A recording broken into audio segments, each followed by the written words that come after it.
Good morning mga katuto. Time check, mga 1 o'clock na po. 1 o'clock talaga ng madaling araw. Ayan, tulog ang ating bebe, kaya tayo lang mag-isa. Ayun, nandun siya sa bed. Okay, so ano ko po sa inyo. Ibabalita ko lang po na nagpamigay na po ako. Nagpamigay talaga. Naghatid. Opo. Naghatid po ako ng mga libro na sila po yung dahilan syempre kung bakit napadali or nag na-print na ang ating mga libro. Opo. So sila po ang aking mga nakatok. Nahingian ng tulong para dito sa pagpapaprint para maging sponsor. So hindi ko na po babanggitin kasi wala nilang approval. Eto po siya. At baligtad na naman. Eto po. Usapang birth certificate. Pag bumili po kayo nito, makikita nyo naman po kung sino-sino sila. Opo, andi dito yan sa likuran. Yan, nandiyan dyan. So, ganun po. Kasi syempre, di ba, bilang pagpapasalamat dun sa kanilang mga naibigay sa akin bilang pagtulong, ay binigyan ko po sila ng tagi-isang kopya. And, meron akong kodigo para hindi ako nawawala sa limelight, no? Ayan, may kodigo ko dyan. So, syempre, i-ano ko po, i-share ko po sa inyo yung pagbibigay. Ano pong nagagawa nun sa atin. So, katulad nun sa kanila, hindi pa ako nagsasabi nga dun sa iba, yung nagbibigay na matic. Opo, dalawa yun. Nagbigay na automatic o mail, eto, o mamel, eto, para pandagdag sa printing. So, ang nakaano po dito, pag nagbibigay tayo, may mga blessings po na darating sa atin. Nung pinuntahan ko po sila, may water station na yung isa, samantalang dati nakatindahan lang sila. Tapos, yung isa namang businessman din ay balak magpunta ng ibang bansa. Opo, mga ganun. Tapos yung iba naman po ay nakapunta na sa ibang bansa. Tatlo na nga yun tatlong napuntahan. Then yung isang nahatiran ko, nasa probinsya po, nasa Aklan. So, yun. Secret kung sino-sino sila. Baka masundan doon sa Aklan. Joke. So, yun po. Kaya talagang pag tayo nagbibigay, kahit magkano po yun, maliit o malaki, si Lord naman po magwe-weigh nun magtitimbang kung yan ba ay kusang loob na wala tayong hinihinging kapalit. Naku, umiyak na. O nagbabalat kayo ba tayo o kay totoo ba talaga ang ating pagbibigay. Ayan, syempre dapat totoo po ang pagbibigay. Ha? Sunod po, ayan, maging bukas palad tayo sa kapwa. Maging bukas palad tayo na tapos yung mga tumutulong, yung mga tinutulungan naman in return, ano po yung dapat gawin ng mga yon, 'di ba? Syempre, maging maayos din sa sarili at somehow i-emulate or gayahin yung tumutulong sa kanila. Maging kaaya-aya din naman na maging worth it na tinutulungan ka.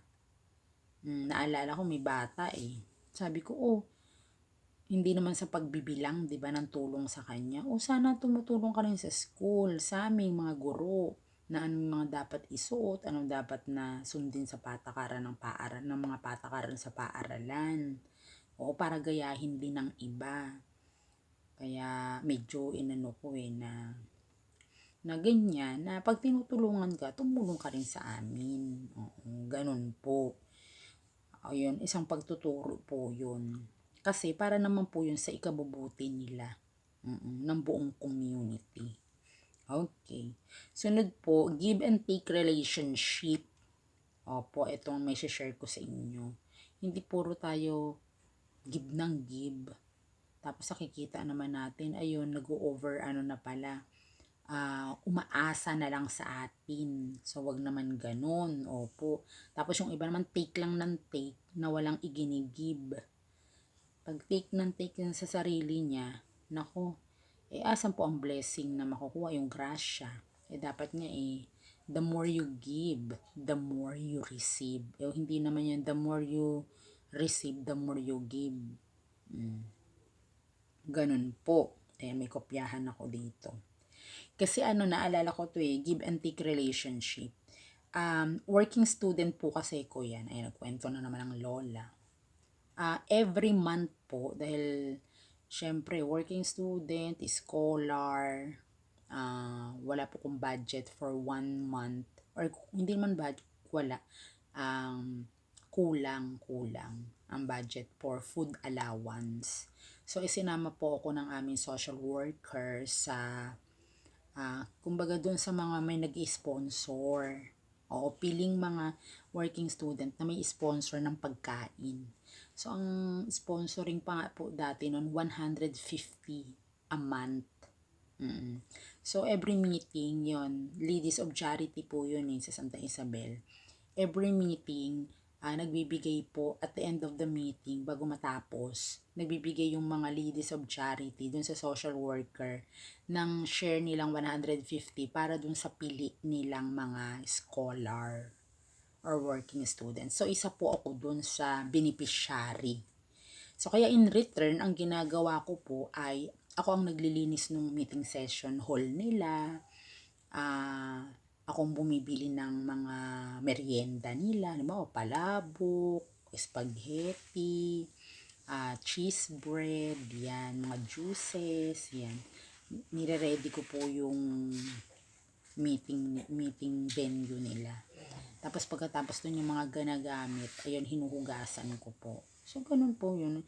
In return na pagbibigay sa akin ng 150 a month para makakain po ako doon. So, ganun po ang gagawin natin.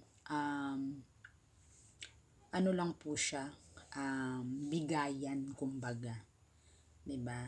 So, malaking tulong po sa akin yun. Kaya, yun po ang inaano ko po sa inyo na, sa mga kabataan, lalo na yung mga nanonood sa akin, mga 25 to 35 Marami yan ang pinakamarami. So, yung mga 20, actually ako, natulungan ako nun, pa lang mga 18, 19, 20, kasi nga, college time yun. So, pagka 25, nasa career, 25 to 35, career days na yan. So, yung mga schooling talaga, yan yung nung elementary, high school, scholar ako kay Mr. Canonigo, Mr. Celso Canonigo, tapos college sa Santa Isabel naman as a working student. So, doon ko talaga naranasan na magsumigasig talaga. Para kasi sa atin din naman yun para hindi malungkot na ma-disappoint yung tumutulong sa'yo na tinutulungan kita tapos hindi ka man lang pumasa o kaya hindi ka nakatapos. Para naman sa'yo yun, ba't ka nagsasayang ng panahon? Naku, pag ganun diba, ang pangit naman po ng ganun. So, talagang tinapos ko siya. Nung high school naman po, scholar po ako noon kasama ko yung aking beshi din. Ang ginawa naman namin, ang sinabi niyang kapalit ng kanilang pagtulong ay pagsiserve namin sa simbahan at saka pagdidilig ng halaman sa paaralan ng aming elementary school. So, high school na kami, tapos sa elementary nga na school, doon kami magdidilig.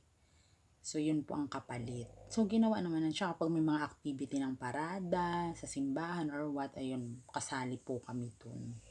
So, yun po. Tulungan po siya.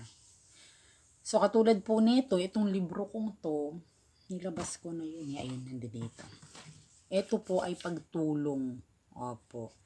So, ang mga, nito, yung ang tawag dito, yung kikitain ay mapupunta syempre bilang pagtulong sa ating mga kabataan or kahit mga teenager, mga katandaan na nangangailangan. Actually, ang nakapila nga dito ay 1, 2, 3, mga kulang-kulang 10 na po kung tutuusin. So, ang ko nito, halimbawa, piso-piso kada araw mag-ipon. Isa-isang taon, ilang araw? 365 days. 365 days. O, kinumpute ko na, no? Mag-ipon halimbawa kayo ng tagpipiso, mga katuto. 250. O, 365 minus 250, 115. O, may sukli pa kayong 115. Para sa next, naman yun, next year na pag-iipon. So, yun po, malaki po ang magagawa nito.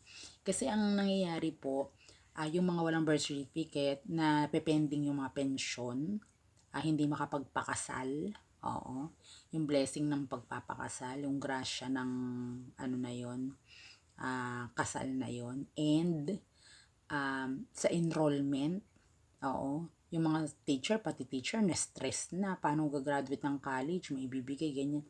Kasi kung dadayain, lalong magkabuhol-buhol ang problema. At saka lalong magastos po, kung tutuusin.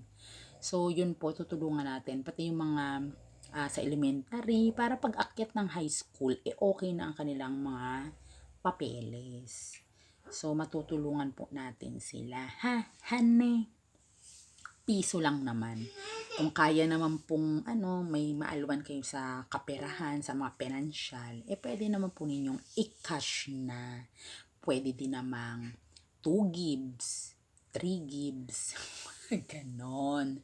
365 days give. Okay, so umiiyak na po ang Bebe Labs. Maraming salamat sa panunood. Until then, bye-bye.